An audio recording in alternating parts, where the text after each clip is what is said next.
Hello, good morning, नमस्कार। आप सभी का स्वागत है स्पिरिचुअलिटी मैटर्स अध्यात्म की और मेरे इस चैनल पे। आई होप सब अच्छा कर रहे होंगे अपनी लाइफ में, इंजॉय कर रहे होंगे, गीता सत्र का आनंद ले रहे होंगे और इस गीता ज्ञान से बहुत कुछ सीख रहे होंगे। मैं ये उम्मीद कर रही हूँ कि आप अपने जीवन में कुछ ना कुछ गीता ज्ञान से ले करके अपने जीवन में उतार रहे होंगे, अपने जीवन को बेहतर बना रहे होंगे। तो आज हम 4 सूत्र लेने वाले हैं। चैप्टर 15 चल रहा है, 17, 18, 19 एंड 20, और ये चैप्टर आज कंप्लीट हो जाएगा। तो शुरू करते हैं आज का सेशन। Let's get started. भ्रांति मात्रम इदम विश्वम न किंचित निश्चयी निर्वासना स्फूर्ति मात्र न किंचित एव शाम्यति। इसका अर्थ जानते हैं। यह जगत भ्रांति के अतिरिक्त कुछ भी नहीं है। ऐसा निश्चय करने वाला सभी प्रकार की वासनाओं से रहित होकर सहज कर्मों में प्रवृत्त हुआ कुछ नहीं है की भांति बरतता हुआ शांति को प्राप्त करता है, मतलब शांति प्राप्त करता है। इसकी व्याख्या जानते हैं। महर्षि अष्टावक्र आगे कहते हैं कि यह दिखलाई पड़ने वाला संसार कुछ भी नहीं है। ऐसा निश्चय करने वाला इस तरह शांत हो जाता है मानो कुछ भी नहीं हुआ है। जब जगत है ही नहीं तो फिर दिखलाई कैसे पड़ता है। यह ज़रूरी नहीं होता कि जो दिखलाई दे वह सत्य हो। सपने में दिखाई देने वाले दृश्य इसी श्रेणी में आते हैं। पर्दे पर दिखलाई पड़ने वाली फिल्मी दृश्य भी क्या वास्तविक होते हैं। जादूगर अपना जादू का शो करते समय जो भी दिखलाता है उसमें कितनी सच्चाई होती है। जब हम अपनी विचारधारा को किसी रूप में प्रस्तुत करते हैं तो वह हमें उसी रूप में दिखलाई पड़ता है। तृषा से व्याकुल मृग को रेगिस्तान की चमकीली रेत में जल की प्रतीति होती है। उसी प्रकार यह संसार भी आभास रूप ही है। सच होता तो सबके हेतु एक जैसा ही है, परंतु ऐसा नहीं है। नज़रिए के अलावा और कुछ भी नहीं है यह जगत। दूसरी दृष्टि ज्ञानी की है। उसी ने ब्रह्म, आत्मा, ईश्वर आदि को जाना है। अज्ञानी विशाल को ही जानता है, सूक्ष्म उसकी पकड़ में नहीं आता है, अर्थात वह प्रकृति को ही जानता है। उसकी दृष्टि शरीर, उसके भोग और विषयों तक ही सीमित रहती है। इनसे परे जो सूक्ष्म है, जो चेतना है, जो शक्ति है, उसे नहीं जान पाता है, जिसके कारण वह कहता है कि ये है ही नहीं, मिथ्या है, व्यर्थ है। परंतु इसके विपरीत ज्ञानी इनको जान लेता है। वह कहता है ईश्वर, आत्मा, भगवान ही सत्य है, बाकी सब झूठ है, अनित्य है। इस कारण इनका कोई मोल नहीं है। शाश्वत तथा सनातन का ही मूल्य होता है। ज्ञानी बीज की बातें करता है जबकि अज्ञानी पेड़ की, और उस पर आने वाले फल के बारे में सोचता है। दोनों ही अपनी अपनी दृष्टि में सही हैं, विरोध कहीं भी नहीं है। सोचने का अंतर है, देखने के तरीके में अंतर है। महर्षि अष्टावक्र तथा जनक दोनों ही ज्ञानी हैं। दोनों को ही सत्य की अनुभूति हो गई है, इसलिए दोनों का संवाद ज्ञानियों का वार्तालाप है। यदि एक ज्ञानी द्वारा दूसरा यदि एक ज्ञानी और दूसरा अज्ञानी होता तो संवाद नहीं बल्कि द्वंद्व होता। ठीक है, ये पहले भी डिस्कस हुआ था कि सामने वाला अगर उस श्रेणी, उस स्तर का नहीं है और कोई बहुत महान स्तर का है तो वाद विवाद होता है, द्वंद्व पैदा होता है, उसमें कोई भी हल नहीं निकलता है। सब अपनी अपनी बात पे अड़े रहते हैं, क्योंकि अज्ञानी की दृष्टि अलग है और ज्ञानी की दृष्टि अलग है। यही बता रहे हैं। ठीक है, आगे जानते हैं। तर्क एवं प्रमाण पूछे जाते हैं। अपने प्रमाण को साबित करने का आग्रह किया जाता है, लेकिन यहाँ दोनों ही ज्ञानी हैं, इसलिए ऐसा कुछ भी न करके दोनों एक ही सत्य को उसी रूप में प्रकट कर रहे हैं। अष्टावक्र क्या कह रहे हैं आगे ये जानते हैं। अष्टावक्र कह रहे हैं कि यह जगत भ्रांति मात्र है। ठीक है, उसके अतिरिक्त और कुछ भी नहीं है। जो वासना रहित हो जाता है, जो निराभिमानी हो जाता है, वह स्वयं के अंदर विद्यमान चैतन्य स्वरूप आत्मा को जान पाता है। जब उसे ऐसा ज्ञान हो जाता है तो यह संसार उसे भ्रमित ज्ञात होने लगता है। उसका मतलब यह नहीं है कि यह संसार ही भ्रांति है, बल्कि इसका अर्थ यह है कि इसके संग जो हमारे लिप्तात्मक संबंध है, यानी संबंध में जो लिप्तता है उसके बारे में कह रहे हैं। हमारे लिप्त आत्मा संबंध हैं, जो प्रीति लगाव हैं, यह सब क्या है? संदेह मात्र हैं, भ्रम हैं। ज्ञानी इस प्रीति से मुक्ति प्राप्त कर लेता है। एक केस लेते हैं कि जैसे मान लीजिए किसी की मृत्यु हो जाती है, अगर वो लगाव सच्चा हो तो मृत्यु होते ही उसका नाम न लेकर या तो हम उसे मिट्टी कहते हैं या तो हम उसे बॉडी से संबोधित करते हैं, वहीं सारे रिश्ते नाते समाप्त हो जाते हैं। तो इसीलिए कहा गया है कि संसार झूठा है, यहाँ आपका कोई भी नहीं, आप स्वयं खुद के लिए हैं। आपकी ये जिम्मेदारी है कि आपको मुक्त होना है या इस संसार में भटकना है। तो इसीलिए कह रहे हैं कि यहाँ कोई भी अपना नहीं है, और वैसे भी ये मृत्यु लोक है तो यहाँ मृत्यु तो निश्चित ही है, कोई भी यहाँ अमर नहीं है। तो आगे जानते हैं। ज्ञानी इस प्रीति से मुक्ति प्राप्त कर लेता है, इसलिए उसको यह शंका ज्ञात होती है कि आत्मा ही परम सत्य है। आत्मज्ञानी ही ऐसा निश्चित रूप से जानता है, अज्ञानी नहीं जान सकता है।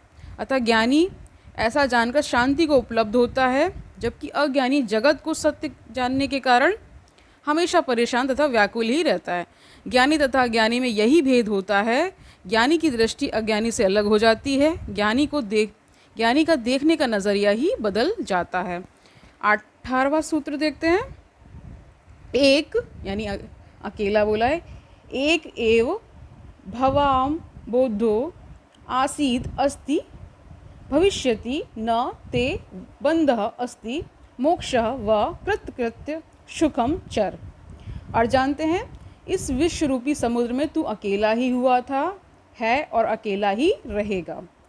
तेरा ना ही बंधन है और ना ही मुक्ति है, इसलिए तू कृत्य होकर सुखपूर्वक विचरण कर। व्याख्या जानते हैं। बंधन में 3 का होना अनिवार्य होता है। पहला जो बांधता है, दूसरा जिससे बांधा जाता है, और तीसरा बांधने वाला। अज्ञानी मनुष्य ही बंधन में रहता है। संसार के प्रति उसकी आसक्ति, उसका मोह, उसकी वासना ही उसके बंधन है, जिससे मनुष्य अज्ञान के कारण स्वयं ही बनता है।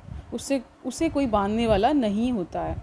जगत कभी भी किसी को नहीं बांधता, परंतु ज्ञान प्राप्ति के पश्चात ज्ञानी की दृष्टि परिवर्तित हो जाती है। वह स्वयं को शरीर, मन तथा अहंकार से परे शुद्ध चैतन्य आत्मा जान लेता है। अज्ञान रूपी पर्दा हट जाता है, फिर वही एक चैतन्य मात्र बच जाता है। अगर आप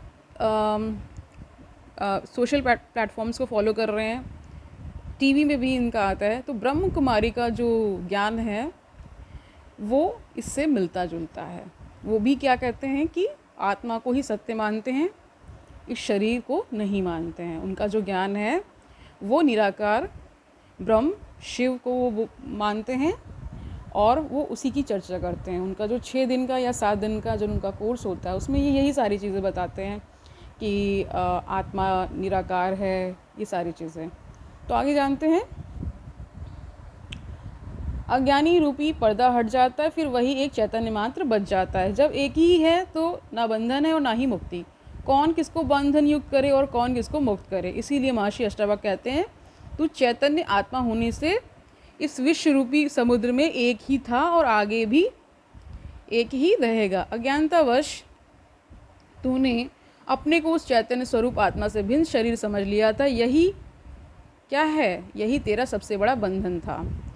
अब जब तुझे आत्मज्ञान हो गया है तो ना तो तेरा कोई बंधन है और ना ही मोक्ष। तू कृतार्थ हो गया है।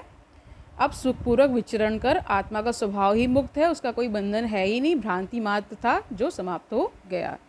19वां सूत्र देखते हैं। माँ संकल्प विकल्प भयम चित्तम शोभय चिन्मय उपशाम्य सुखम तिष्ठ स्वात्मान्यान विग्रहे। इसका अर्थ जानते हैं। हे चैतन्य रूप, तू मन को तरह तरह के संकल्प विकल्पों से क्षोभित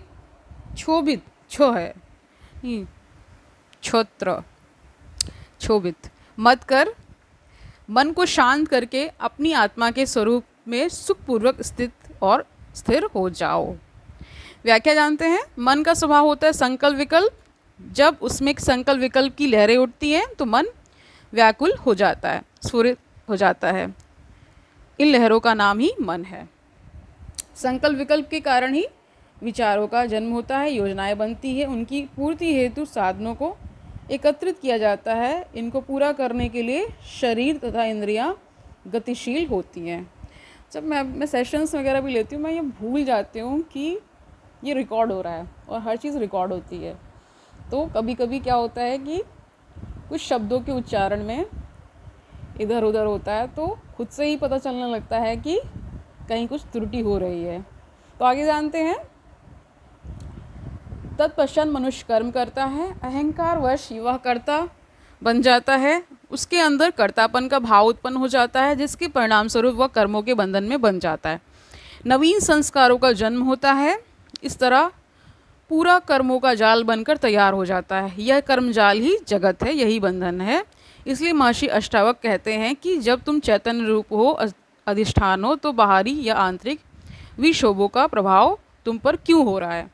एक बात मुझे और भी बतानी है कि जब हम किसी ज्ञान को जानते हैं तो ज्ञान के पीछे की जो फिलॉसफी होती है, जो पार्ट्स होते हैं, ये आप जानिए कि कोई भी ज्ञान संपूर्ण नहीं होता है। उसका कंट्रडिक्शन यानी उसका विरोधाभास ज़रूर होता है, क्योंकि ये जगत ही मतलब एक दूसरे के कंट्रडिक्शन से ही बना है। यानी यहाँ अच्छा है तो बुरा भी है, सुख है तो दुख है, इस तरह से। तो इसी तरह ज्ञान भी जो है वो ऐसा ही है। मतलब अगर आपने इसमें भी देखा होगा कि विभिन्न सूत्रों में कभी कह रहे हैं कोई बंधन ही नहीं है, आत्मा तो मुक्त ही है, कभी बता रहे हैं बंधन है।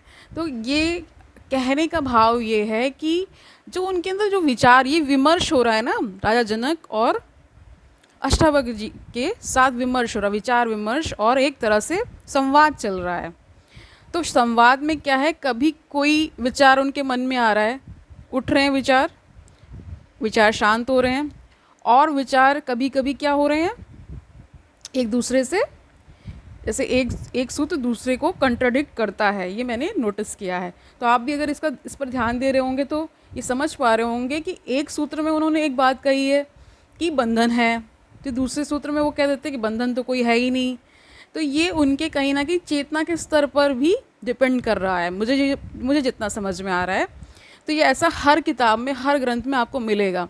आप श्रीमद् भगवत गीता भी अगर ध्यान से पढ़ेंगे तो उसमें भी जो सूत्र दिए हुए हैं, तो आपको एक कन्फ्यूजन क्रिएट होता, कभी तो ये कह रहे थे, अभी तो ये कह रहे हैं। तो ये हर ज्ञान का क्या कहते हैं, लक्षण होता है। तो वो एक बात दूसरे को कंट्राडिक्ट करती है। तो यही इसका अर्थ है, ठीक है। तो जिस सूत्र में जो बताया जा रहा है, जब आप पूरी किताब पढ़ लेते हैं, पूरा ग्रंथ अध्ययन कर लेते हैं, तो इसका निष्कर्ष छोटा होता है, वो ही महत्वपूर्ण होता है। तो आगे जानते हैं। कह रहे हैं कि इस तरह पूरे कर्मों का जाल बनकर तैयार हो जाता है। यह कर्म जाल ही जगत है, यही बंधन है।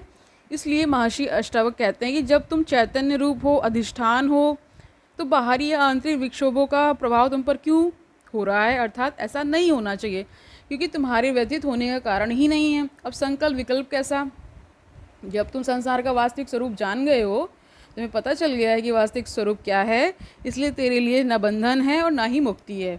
तू एक ही है और शांत है। अतः अब तू पुनः अपने चित्त को संकल्प विकल्प से विचलित मत कर, वरना फिर क्या होगा, कर्मजाल में उलझ जाएगा। यह आत्मा ही तेरा वास्तविक स्वरूप है, जिसे तू प्राप्त हो गया है। अतः तू शांति पूर्वक, आनंद पूरित होकर, पूर्वक होना चाहिए, होकर इस अपने आत्मस्वरूप में सुखपूर्वक विचरण कर। 20वां सूत्र देखते हैं। त्यज एव ध्यानम सर्वत्र म किंचित हृदि धार्य, आत्मा त्वं मुक्ता एव असि किम विमृश्य करिष्यसि। इसका अर्थ जानते हैं। सभी जगह से ध्यान को त्याग दो, कुछ भी हृदय में धारण मत करो। तू आत्मा है, इसलिए मुक्त है। तब फिर इस बारे में या फिर किसी के बारे में भी सोच विचार कर क्या करेगा। इसकी व्याख्या जानते हैं। अष्टावक्र राजा जनक को फिर से समझाते हैं कि यह ध्यान धारणा समाधि अज्ञानियों हेतु है, जो कि ज्ञान प्राप्ति के साधन मात्र हैं। तुझे तो आत्मज्ञान की प्राप्ति हो गई है, इसलिए तू अब इस ध्यान तथा धारणा का परित्याग कर दे। जब तक लक्ष्य प्राप्त नहीं होता तभी तक लक्ष्य पूर्ति करने वाले साधनों का प्रयोग किया जाता है, परंतु लक्ष्य प्राप्त करने के बाद उन साधनों का उपयोग करना मूर्खता है। जैसे नौका का उपयोग मनुष्य नदी को पार करने के लिए करता है, और नदी पार करने के बाद कोई भी मनुष्य नौका को अपने साथ लेकर नहीं चलता है, उसे वह किनारे पर ही छोड़ देता है। और वैसे ही आत्मज्ञान प्राप्त करने हेतु जितने साधन अथवा विधियों का उपयोग किया जाता है, उन्हें आत्मज्ञान प्राप्ति के पश्चात छोड़ देना चाहिए, वरना ये साधन ही बंधन रूप ले लेते हैं। इसलिए महर्षि कहते हैं कि अब हृदय में कुछ भी धारण मत कर, तू आत्मस्वरूप को प्राप्त हो गया है, अतः तू मुक्त है। अब सोच विचार करके क्या करेगा? जब ध्यान कहीं भी नहीं रह जाता, चित्त शून्य हो जाता है, यह स्थिति निर्विकल्प समाधि है। यही आत्मा तथा परमात्मा की अनुभूति होती है। इसलिए अनुभव करो इस यथार्थ को, तुम नित्य मुक्त हो।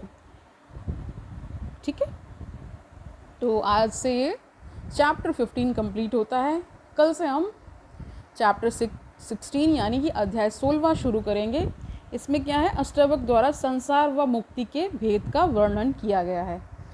तो आई होप आपने इस सेशन से बहुत कुछ सीखा होगा। आप ये जान पा रहे होंगे कि ये ज्ञान कितना महत्वपूर्ण है, कितना उपयोगी है, और खुद को ये समझ पा रहे होंगे कि इसका उपयोग हम अपने जीवन में किस प्रकार कर सकते हैं, किस प्रकार हम शांति को प्राप्त कर सकते हैं।